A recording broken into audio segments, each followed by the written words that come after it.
Well, good morning. It's good to be with you as we continue together in the time this time in Luke. Hope you are doing well, and I've had a great week so far. It's good to be continuing in this wonderful gospel. Yesterday we talked about the Good Samaritan, one of the most important parables of all of Jesus, one of the most beloved.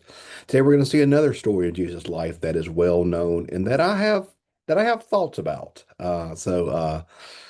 Both it's Mary and Martha. We're going to look at Mary and Martha. So let's read Luke 10 verses 38 through 42.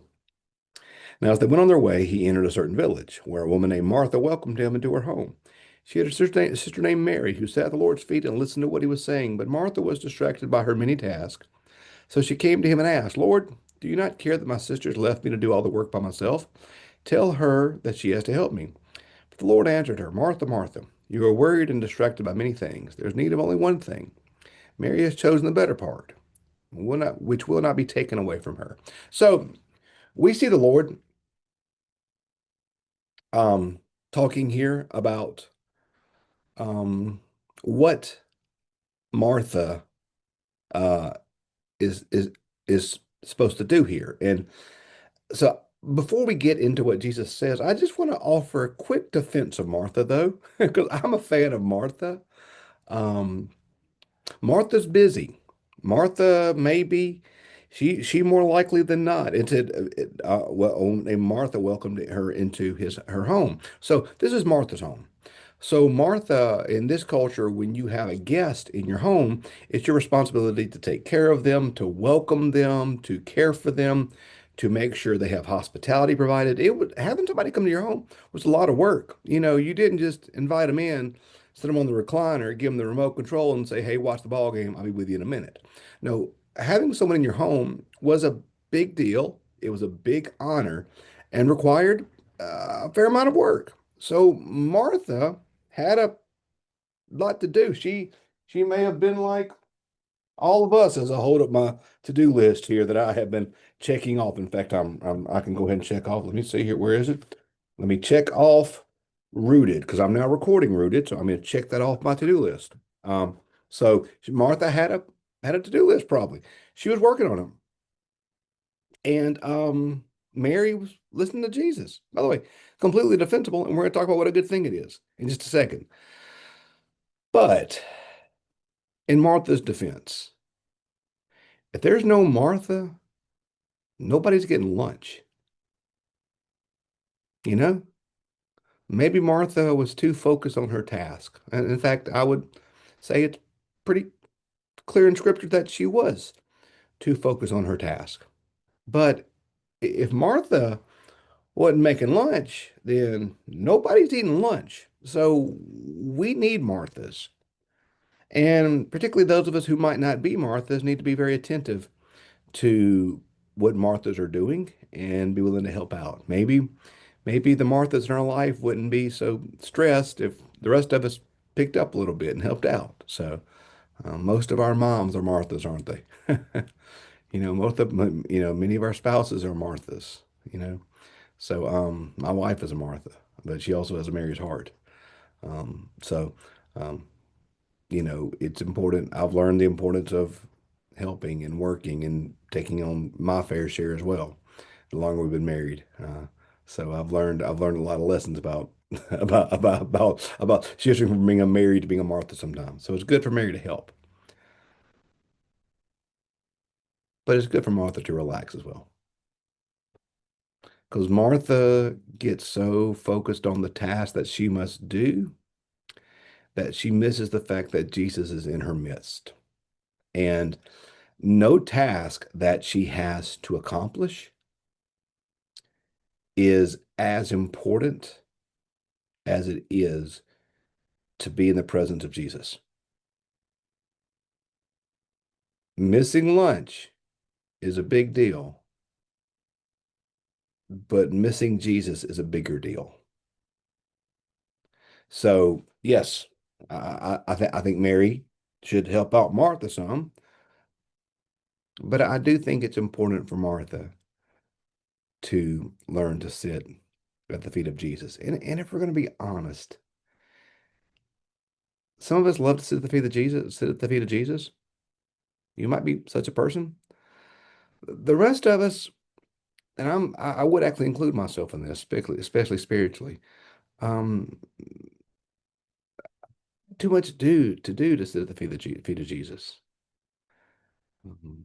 And sometimes we don't really want to sit in the feet of Jesus because Jesus might get up in our business. And we don't really want Jesus up in our business. We kind of want to do our own thing. And if I sit at Jesus' feet, Jesus may ask me questions that I don't want to have asked or push me in ways that I don't want to be pushed. So sitting at the feet of Jesus can also be a scary thing. It can be a challenging thing. And we have to learn to slow ourselves down, to allow ourselves to sit at Jesus' feet. It's, we read last week um, about where Jesus rejoiced and uh and said, and that was this week. We read about how Jesus um said, "Don't rejoice because what you've done. Rejoice because your name is in the book of life. Uh, don't rejoice because you've cleared off your to-do list." And as somebody who loves a good to-do list, somebody who feels a clean inbox and a clean to-do list deep in the cackles of his cold heart, um, it's more important for me to listen to Jesus today than it is for me to get my to-do list done. It's more important for me to spend time with Jesus than it is for me to get everything done. I think of a quote I've often heard attributed to Martin Luther. I've never seen the source quote, but it's a quote I've always heard attributed to him, where he said, "I have so much to do today that instead of my normal hour in prayer, I shall spend two."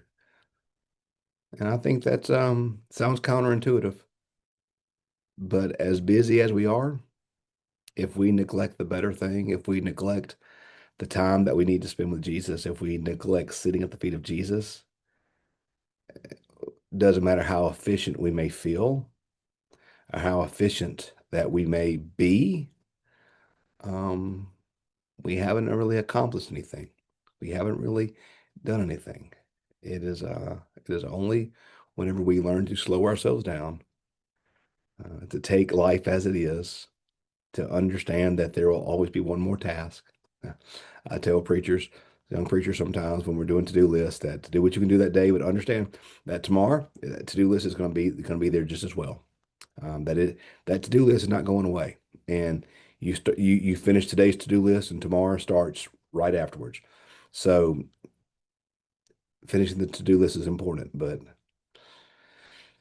sitting at the feet of Jesus is more important, and that is what Jesus is telling Martha, that the most important host that she can be is a host who sits at the feet of Jesus. And so today I would challenge you as you think through your to-do list, as you look at, many of you may be looking at your calendars right now as you're going to work or getting ready to go to work or wherever you find yourself. You may be like me. I have a dual monitor set up in my office and I keep my calendar and my to-do list pulled up on my monitor at all points so I can see how far behind I am every moment of the day and see all the things that I have not done just yet.